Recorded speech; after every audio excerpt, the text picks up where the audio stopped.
How did a group of teenagers with glass bottles and kitchen scraps dismantle the most terrifying armored division on the planet? In 1956, the city of Budapest became a graveyard for Soviet tanks and the birthplace of a legend that would haunt the Kremlin for decades. This is the story of the day the Iron Curtain began to bleed. To understand how this tragedy began, we must rewind to a time when the iron heart of the Soviet Union stopped beating. In the year 1953, Joseph Stalin had passed away. He was a man whose shadow had stretched from the Pacific to the Elbe, whose paranoia had filled the gulags, and whose very name could freeze the blood of his closest generals. Across the frozen plains of Eurasia, a billion souls held their breath, wondering if the cage was finally beginning to rust, or if the successor would be even more severe. In the city of Budapest, on the banks of the Danube, the silence was deafening. Thousands gathered at the feet of a bronze giant, a 25-meter-tall statue of Stalin that loomed over the city like a god of the underworld. The statue was designed to make men feel small, to make resistance feel impossible, and to remind every Hungarian that their destiny was dictated from the Kremlin. For years, the Hungarian people had lived in the shadow of those bronze boots, their culture suppressed, their religion mocked, and their economy drained to feed the Soviet war machine. Their sons were drafted into a red machine they did not believe in, and their language was slowly being eroded by the mandatory study of Russian. But as the bells tolled for the leader in Moscow, the first cracks began to appear in the foundation of the Hungarian People's Republic. The world's largest empire was entering a period historians would call the thaw. But for the people of Hungary, it was the beginning of a storm that would eventually drench the streets in the lifeblood of patriots.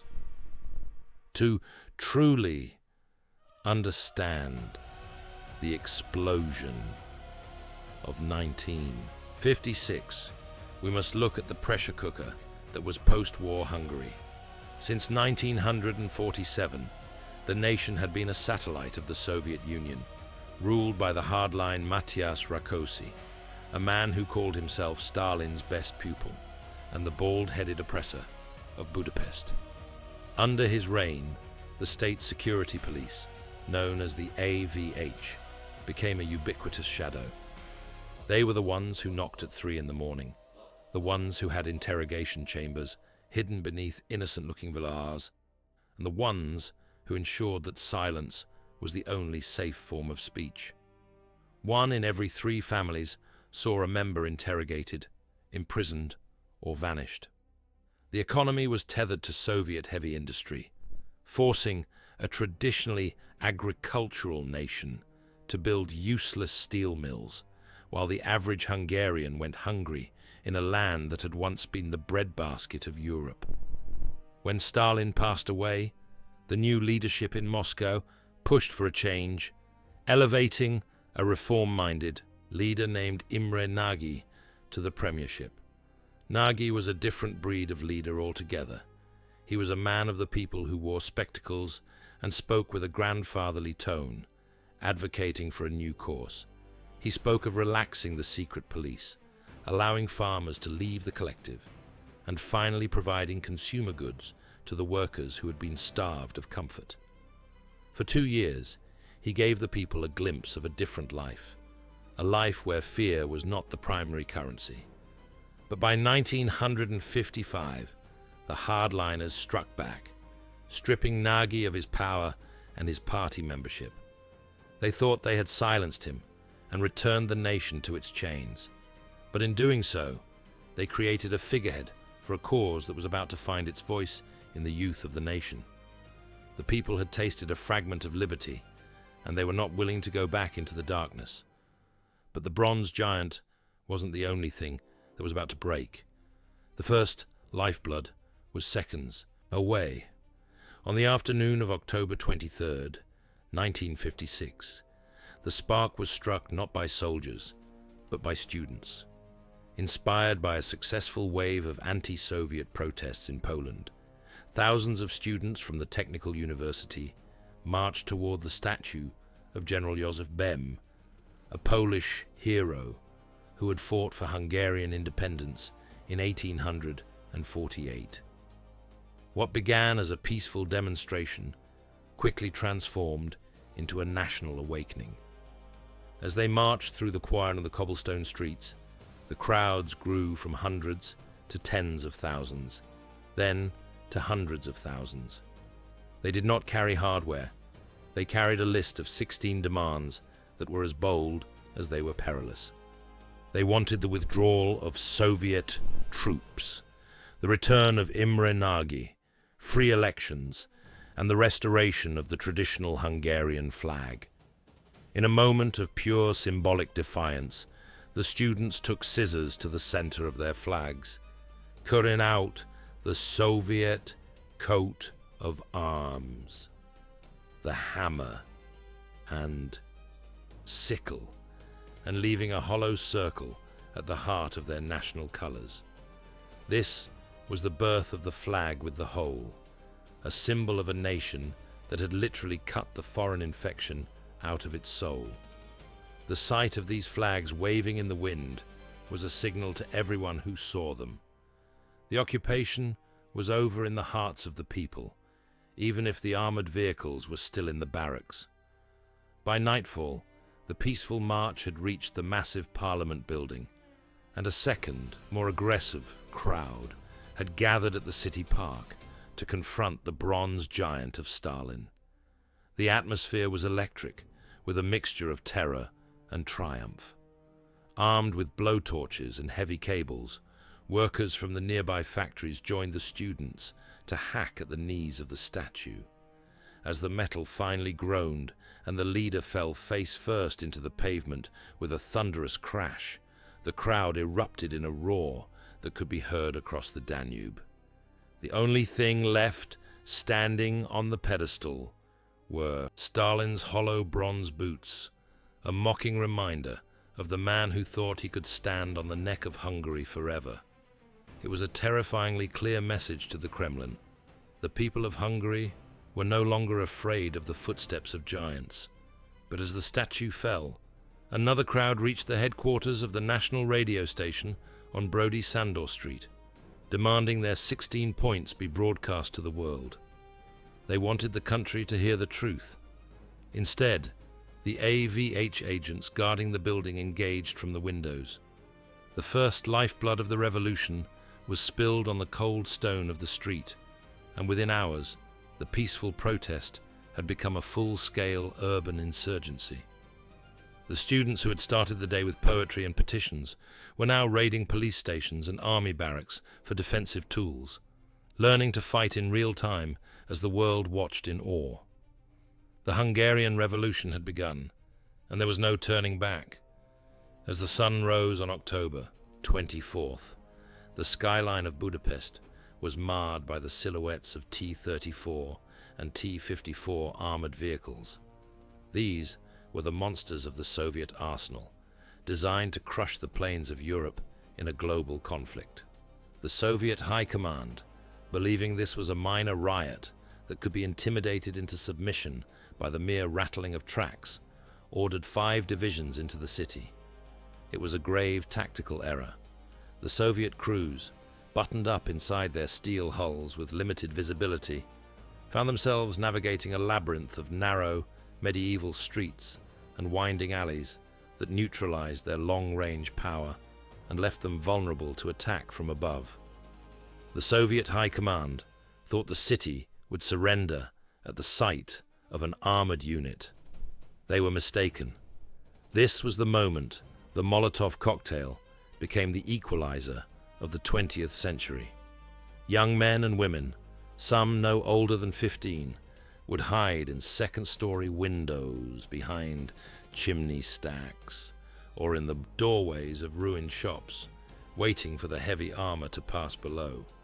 Following an old recipe they had ironically been taught in their mandatory civil defense classes, They would fill glass bottles with gasoline and a dash of sugar to make the flame stick, corking them with rags.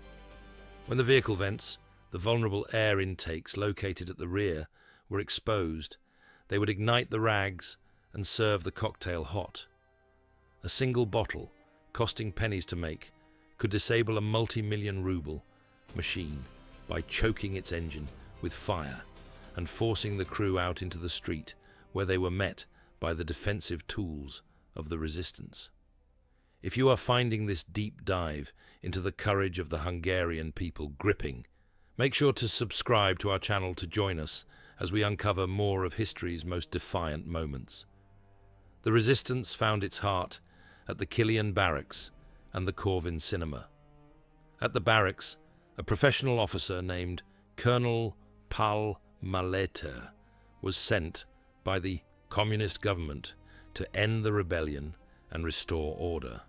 However, after seeing the bravery of the civilians, many of them children, and the indiscriminate force of the Soviet response, Maleter made a decision that would cement his place in history and sign his final warrant. He joined the revolution. Under his command, the Killian Barracks became an impenetrable fortress, a beacon of military discipline in a city of chaos. Across the street, at the Corvin Cinema, a ragtag group of fighters led by the elderly Laszlo, Ivan Kovacs, and the legendary Gergely Pongrats utilized the circular shape of the building to create a 360-degree engagement zone. They placed anti-vehicle hardware in the center of the square and used the cinema's underground tunnels to move supplies, ammunition, and reinforcements between buildings, popping up like ghosts to strike at Soviet supply lines before vanishing back into the earth. For 5 days, the most powerful army on the planet was held at bay by a group of people, the Soviet propaganda machine called outsiders and troublemakers, but who the world would soon know as freedom fighters. They were fighting for every brick and every alleyway, proving that an army can take a city, but it cannot take a people. Amidst the smoke of battle, the political landscape was shifting with dizzying speed. Imre Nagy had been reinstated as prime minister, but he found himself riding a situation he could barely control. Originally a loyal party member, Nagy was moved by the sight of the disabled vehicles and the remains of the fallen piled in the squares. He began to realize that this was not a counter-revolution or a plot by foreign powers, but a national rebirth. On October 30th, Nagy made a stunning announcement from the parliament. The one-party system was abolished, and Hungary would begin negotiations to leave the Warsaw Pact and become a neutral nation, much like Austria. For a brief, shining moment, it seemed as if the impossible had happened. The Soviet units began to withdraw from the city center, and the people of Budapest emerged from the rubble to breathe the air of a free country. They cleared the streets, laid those who passed away to rest with honors, and began to dream of a future without chains. Political parties that had been banned for a decade reappeared overnight. The AVH was disbanded, and its members were pursued through the streets in a dark, vengeful period that reflected 10 years of suppressed agony, as the victims of yesterday became the enforcers of today. Hungary believed it had won, but in the shadows of the Kremlin, a ruse was being prepared that would make the previous week's fighting look like child's play. One of the most profound moments of this brief window of liberty was the release of Joseph Cardinal Mindszenty. The cardinal had been a symbol of unyielding resistance to harsh regimes, having spent 8 years in confinement, underground, bunkers, and under house arrest. When he was liberated by Hungarian soldiers and brought to Budapest, he did not call for life-ending or revenge. Instead, he spoke of a nation that was being liberated by wonderful heroes and called for prayer for the victims on both sides. His presence gave the revolution a moral and spiritual weight that transcended political ideology, uniting the religious and the secular in a single cause. As food began to trickle in from the countryside, farmers driving trucks full of produce into the city for free, and international aid shipments of blood plasma and medicine arrived from the West. The people of Hungary believed they had won. They looked to the West, specifically to the United Nations and the United States, expecting the promised support for those struggling against the Iron Curtain.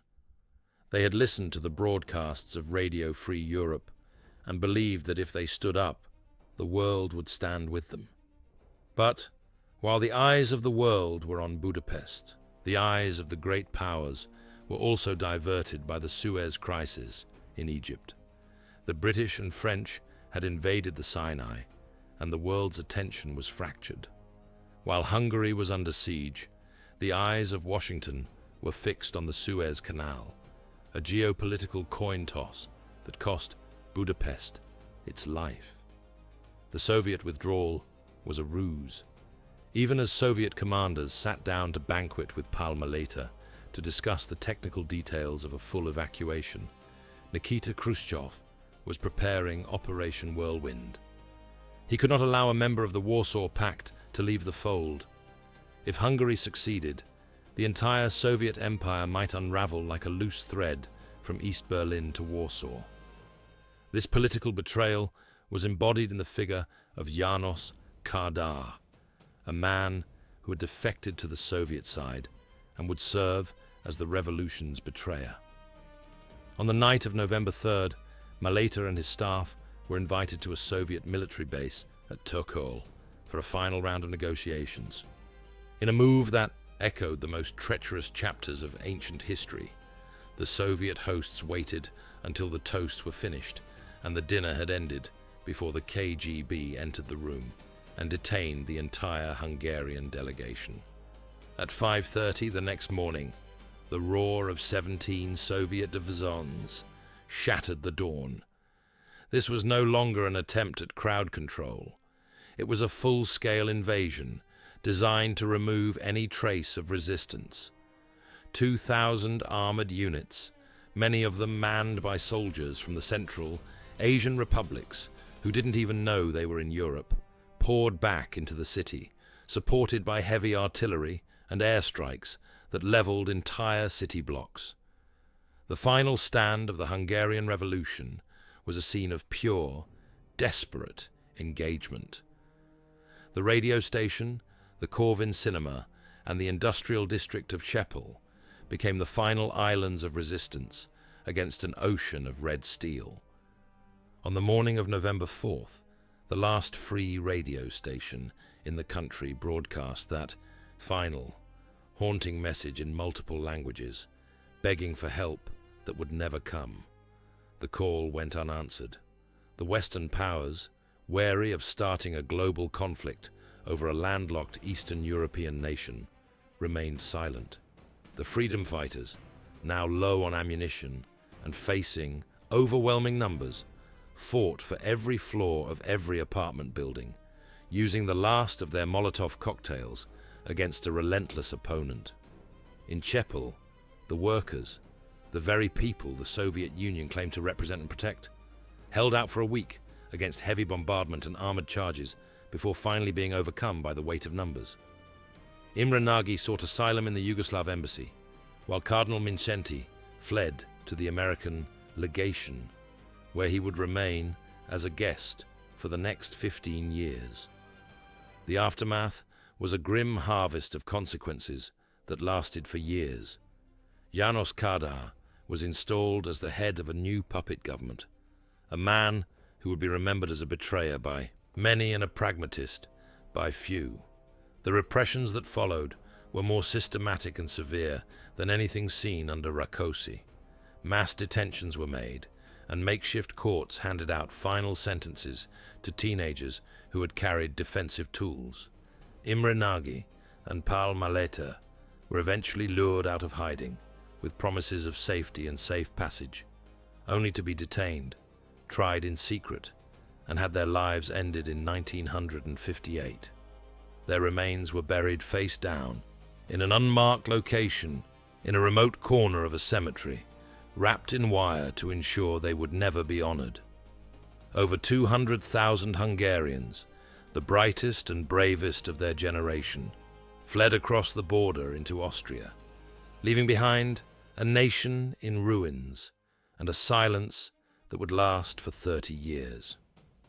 On the surface, the Soviet Union had won. They had restored order with steel and fire, proving that the Iron Curtain was still impassable, and that the price of freedom was more than most could pay. But history is not only written by the winners, it is shaped by the moral power of those who refuse to bow, even when they are broken. The sacrifice of 1956 was not in vain.